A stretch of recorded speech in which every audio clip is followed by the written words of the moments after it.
Every morning, Jean-Claude Renard walked the same dirt road, delivering letters and small parcels.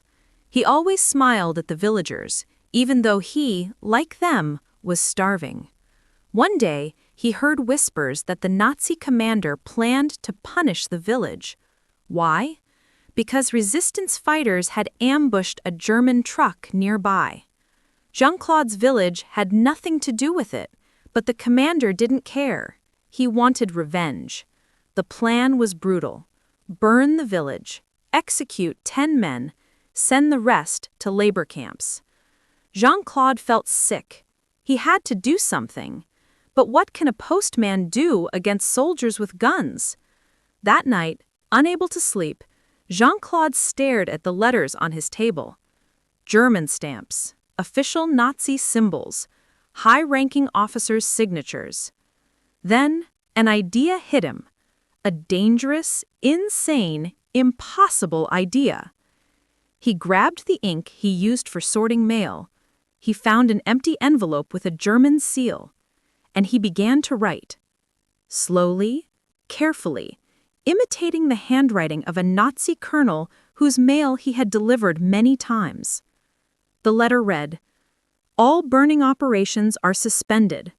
All civilian punishment orders must be approved directly by Berlin. Do not act without written permission." It was not just forged, it was a lie that could cost him his life. He dried the ink, slipped the letter into his bag, and prayed. The next morning, Jean-Claude walked straight into the German headquarters. A guard blocked him. Jean-Claude lifted the envelope. I have mail for the commander," he said, trying to keep his voice steady. The guard let him through. The commander, a tall, cold-faced officer, read the forged letter. His eyes narrowed. Jean-Claude felt sweat trickle down his spine. If the commander realized the truth, Jean-Claude would be shot immediately. But then, the commander folded the letter calmly and said, "Very well. The punishment will be postponed." Jean-Claude managed a nod and walked out, his legs trembling the whole way. He had done it. The village was safe, for now, but the danger wasn't over.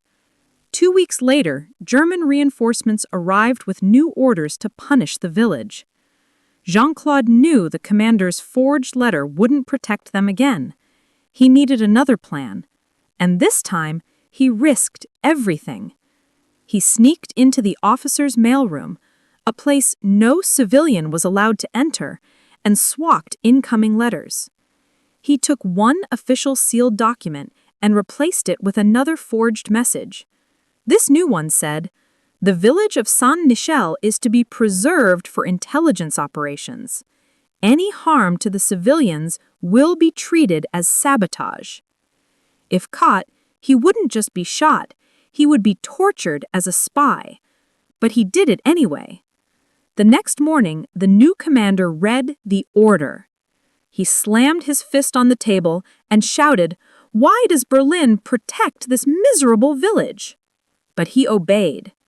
2 days later, the Allies advanced into the region. The Germans were forced to retreat. The French village was saved. Not by soldiers, not by weapons, not by generals, but by a postman with a pen. After the war, Jean-Claude never bragged about what he did. He returned to delivering letters, quiet, simple, humble. It was only years later, when archives were opened, that historians discovered the truth. The people of Saint-Michel built a small statue in his honor. At the bottom is a single inscription: "He delivered hope." A man with no weapon, no rank, no authority, saved hundreds of lives with nothing but courage and a lie that saved a village.